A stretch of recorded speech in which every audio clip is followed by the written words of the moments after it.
Upahigayon og kaugalingong pakisusi ang National Bureau of Investigation human midangop ang mga ginikanan sa 12 anyos nga tinunan sa Badian National High School nga namatay nitong Huwebes sa miaging semana. Gingong naigo sa dughan ang mga tinunan sa bola nga gipatiran sa laing estudyante, natumba sila og gingong nagsuka og dugo.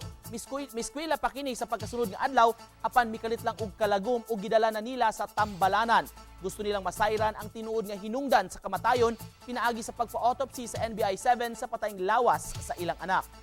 Muna akong gipangutana sa maestra, ma'am, og hilanat lang, dili madiha-diha ang bata, og natural nga hilanat.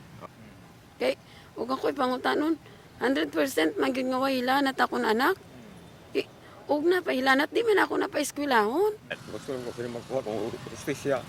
Hostisya. Hindi mo nalimuha ang anak ko. Gipasalig ni NBI-7 Special Investigator Florante Gayran nga andam sila sa hangyo sa Baning Katinggan samtang gipahibaw hinuon ni Police Lieutenant Colonel Mark Gifter Sukalit, Deputy Provincial Director for Operations, nga magpadayon gihapon ang ilang investigasyon sa kamatayon sa maong bata.